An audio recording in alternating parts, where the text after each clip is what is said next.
When you're trying to manage bipolar disorder, you might think the most powerful tool is a prescription. But what if I told you one of the most effective weapons isn't a pill at all? It's knowledge. Today, we're diving into something called psychoeducation.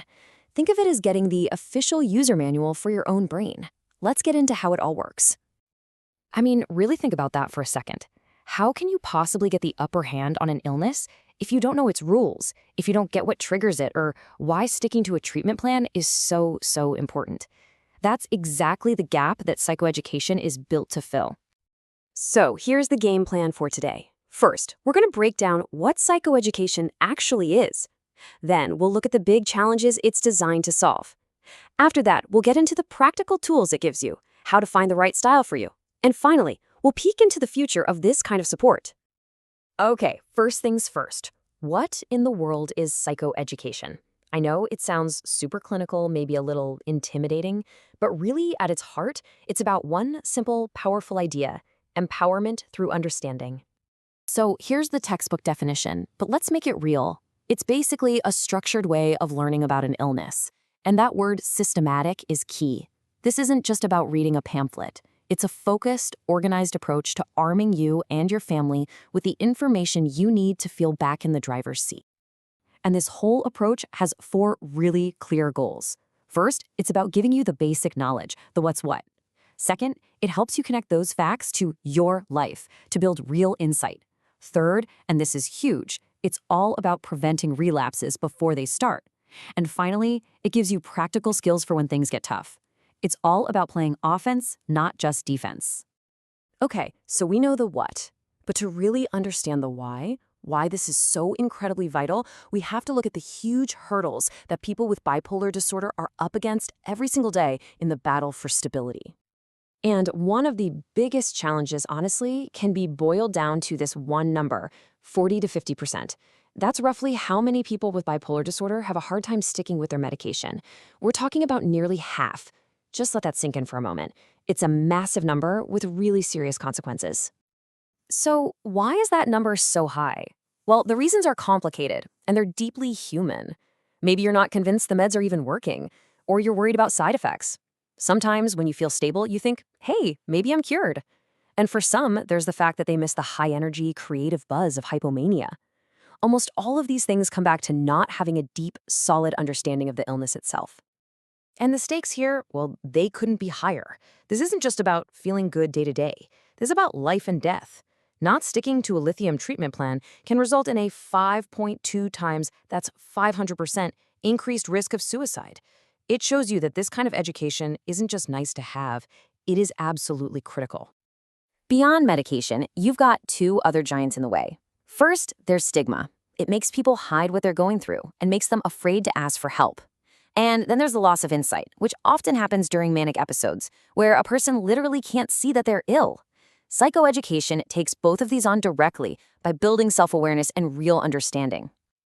Okay, we've talked a lot about the problems, and it can feel a little heavy, so let's flip the script. Let's talk about the solutions. This is where psychoeducation stops being just information and becomes a real practical toolkit for staying well.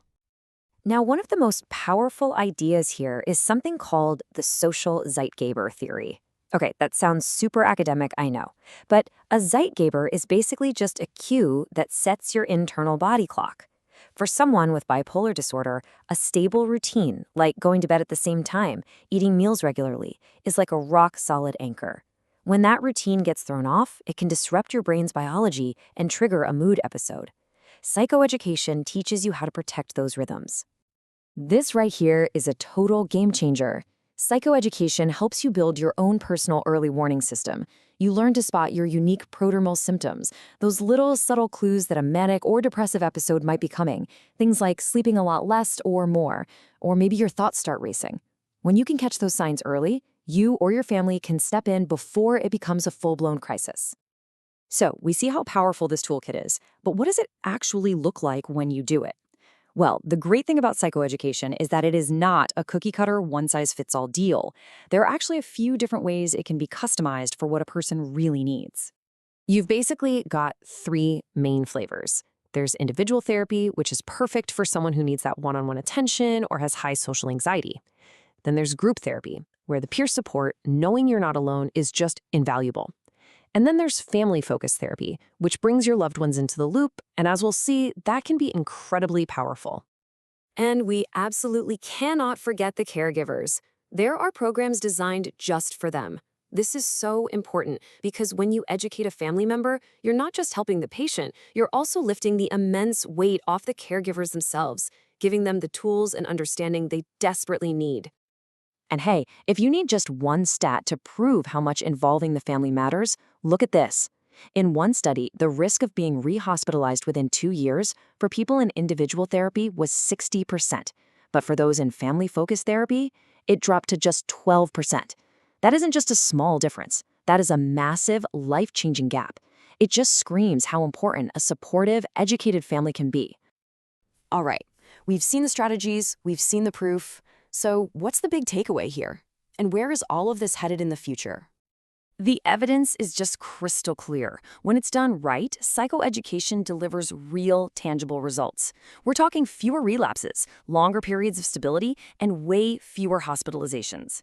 But it's also about the day-to-day stuff: better sleep, more stable routines, and a whole lot less stress on the entire family. It's truly a win-win all around. And that leads us to one last, really interesting question for the future. As technology gets more and more woven into our healthcare, you have to wonder, what's next? Researchers are already looking at mobile apps, even virtual reality, as new ways to deliver psychoeducation. The dream is to make these powerful, life-saving tools more accessible and more personalized than ever. The future of support might literally be right there in your pocket.